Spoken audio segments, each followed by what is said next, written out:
नमस्कार, टाइम्स हिमाचल के लिए आज दिन भर में हेडलाइंस के साथ मैं हेमराज चौहान आपका स्वागत करता हूं।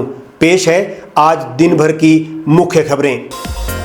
करुणामूलक भर्ती में आय सीमा बढ़कर हुई 3 लाख, कैबिनेट ने दी मंजूरी। कर्नल धनीराम शांडिल ने उप मुख्यमंत्री को सौंपी 188.92 करोड़ रुपए की संशोधित डीपीआर। सोलन के विकास में मिलेगा अहम योगदान। एचआरटीसी कर्मचारी संघ ने 8 घंटे ड्यूटी का फैसला लिया वापिस, कहा उप मुख्यमंत्री ने मांगों पर जताई सहमति। हमीरपुर में बढ़े आई फ्लू के मामले, मौसम बन रहा है बड़ा कारण। लाखों का टैक्स ना चुकाने पर शराब डिस्टिलरी कंपनी मोहन मिकिन पर सोलन नगर निगम ने की कार्रवाई। और बिलासपुर में एबीवीपी ने किया प्रदर्शन, कहा विश्वविद्यालय जानबूझकर 1 या 2 नंबर से विद्यार्थियों को कर रहा है फेल। अब खबरें विस्तार से।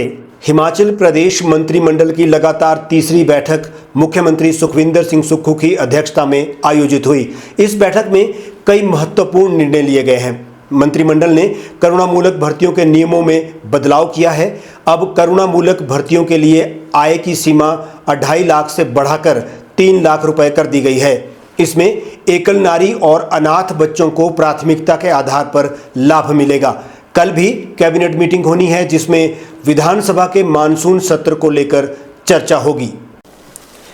मंत्रिमंडल ने कॉलेज में बीएससी नर्सिंग की सीटें बढ़ाने का फैसला किया है, जिससे अधिक छात्रों को नर्सिंग शिक्षा में अवसर मिलेगा। इसके साथ ही एचपीपीसीएल की कर सीमा को 6,200 करोड़ रुपए कर दिया गया है, जिससे संस्था अपने कार्यों को विस्तार देने में मदद मिलेगी। बैठक में मेडिकल डिवाइस पार्क नालागढ़ के लिए कैबिनेट सब कमेटी का गठन किया गया है। इस पार्क के विकास के लिए आवश्यक कदम उठाए जाएंगे। सबसे बड़ा जो फैसला किया गया है कंपैशनेट ग्राउंड की नौकरी में, क्योंकि पहले जो है जो इनकम क्राइटेरिया रखा था वो 2.5 लाख रुपए था सालाना, जिसकी वजह से बहुत सारे जो है बच्चे हैं वो इस क्राइटेरिया को इनकम क्राइटेरिया को फुलफिल नहीं करते थे और उनकी जो इनकम होती थी, फैमिली की इनकम है, वो 2.5 लाख रुपए से ज़्यादा होती थी। उनकी सबसे बड़ी मांग थी और बहुत सारे प्रतिनिधिमंडल कंपैशनेट ग्राउंड के जो लोग थे वो समय समय पर मुख्यमंत्री जी से मिलते रहे और मांग करते रहे कि इनकी जो इनकम का क्राइटेरिया है उसको बढ़ाया जाए। 1 अगस्त से 8 घंटे ड्यूटी करने के फैसले को एचआरटीसी चालकों परिचालकों ने वापस ले लिया है। डिप्टी सीएम मुकेश अग्निहोत्री से बीती शाम हुई लंबित मांगों को लेकर वार्ता के बाद चालक परिचालक यूनियन ने यह निर्णय लिया है। वार्ता में एचआरटीसी चालक परिचालकों के 2 महीने के नाइट ओवर टाइम की अदायगी, 1 तारीख को सैलरी, चालक को वरिष्ठ चालक की पदोन्नति सहित अन्य मांगों पर सहमति बनी है।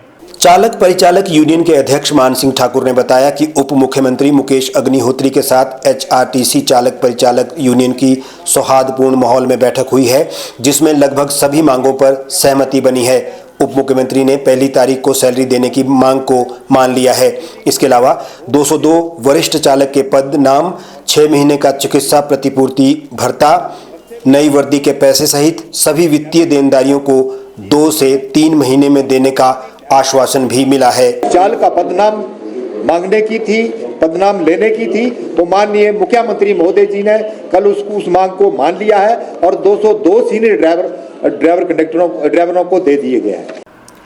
जिला परिषद की स्वास्थ्य एवं शिक्षा समिति बिलासपुर के अध्यक्ष गौरव शर्मा ने बिलासपुर के क्षेत्रीय अस्पताल की व्यवस्था का जायजा लिया और बिगड़ते हालातों पर चिंता भी जताई। उन्होंने बताया अस्पताल में काफी खामियां पाई गई हैं। उन्होंने विभाग को इसे 15 दिनों में सुधारने के आदेश भी दिए। अगर फिर भी इन समस्याओं का समाधान नहीं हुआ तो विभाग पर कार्रवाई होगी।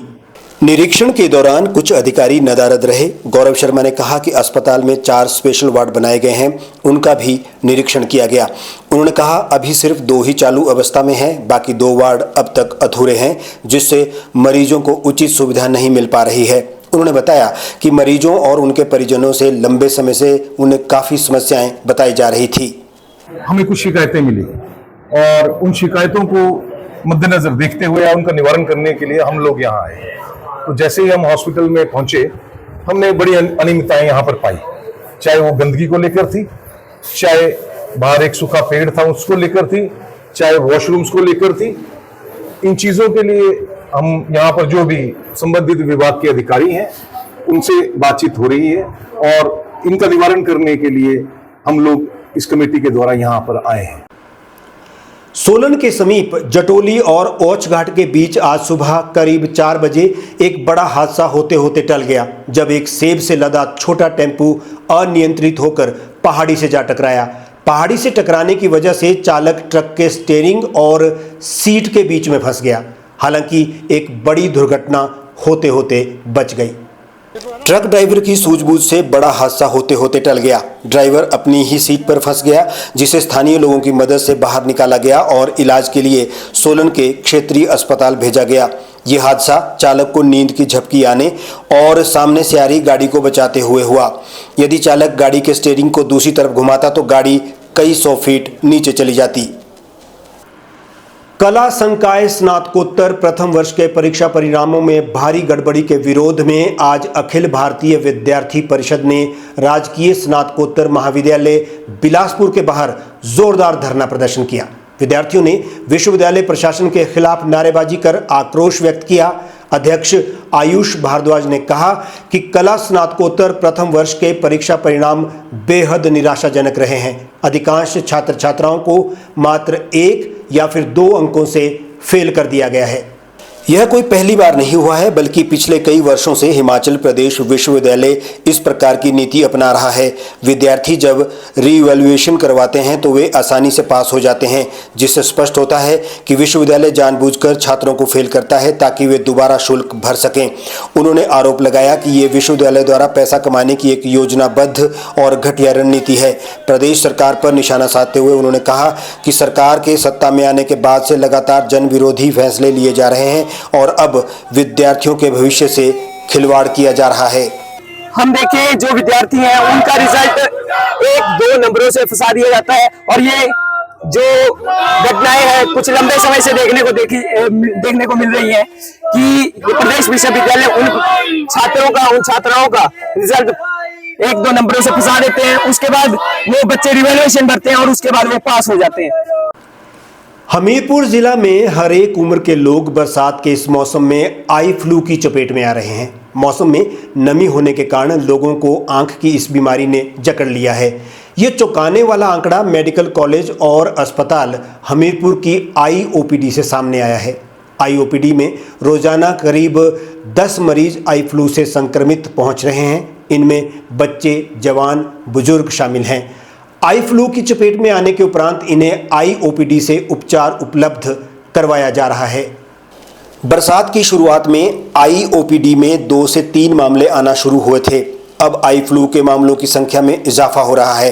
हालांकि ये जरूर माना जा रहा है कि पिछले वर्ष के मुकाबले इस बार आई फ्लू के मामले ओपीडी में कम दर्ज हो रहे हैं। पिछले साल इस मौसम में आई फ्लू के मामलों का आंकड़ा काफी अधिक रहा था। आई फ्लू आंखों का एक संक्रामक रोग है जो कि एक से दूसरे व्यक्ति को हो जाता है। ऐसा ही हमीरपुर में देखने को मिल रहा है। आजकल जो हमारा मॉनसून का सीज़न है ना, ये हर साल आई फ्लू के केसेस जो है आते हैं, क्योंकि ह्यूमिडिटी थोड़ा ज़्यादा होती है। जहाँ लोग ज़्यादा क्राउडेड हैं, जैसे वहाँ जाते हैं तो ये इन्फेक्शन होने के चांसेस होते हैं। नगर निगम की डिफॉल्टर लिस्ट में शामिल देश की पहली शराब डिस्टिलरी कंपनी मोहन मिकिन पर कार्रवाई शुरू हो गई है। निगम ने एक तरफ कंपनी का हाउस टैक्स सर्वे भी शुरू कर लिया है, वहीं दूसरी ओर चेतावनी दी कि यदि 57.50 लाख रुपए का टैक्स भुगतान नहीं होता है तो फिर कार्रवाई होगी। आपको बता दें, ये कंपनी 1997 से टैक्स का भुगतान नहीं कर पा रही है।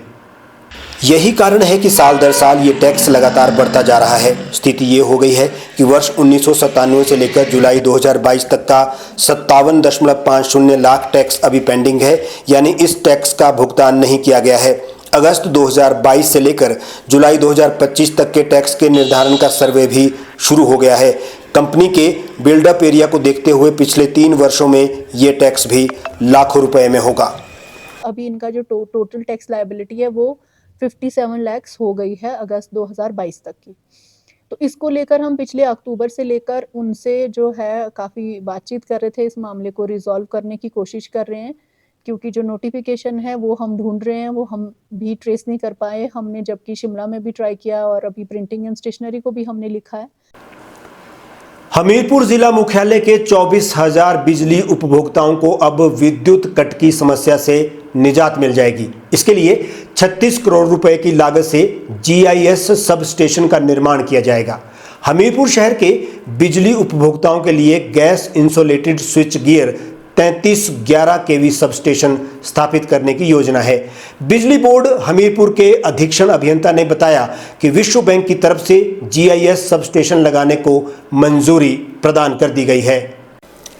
उन्होंने बताया कि सब स्टेशन लगने के उपरांत शहर में कई जगहों पर डिस्ट्रीब्यूटर ट्रांसफार्मर भी लगाए जाएंगे। शहर के लिए ओवरहेड बिजली लाइन डाली जाएगी और कई जगहों पर स्पेन को संभालने के लिए विद्युत पोल लगाए जाएंगे। शहर के लिए बिजली की सुचारू आपूर्ति करने के लिए सब स्टेशन स्थापित किया जा रहा है।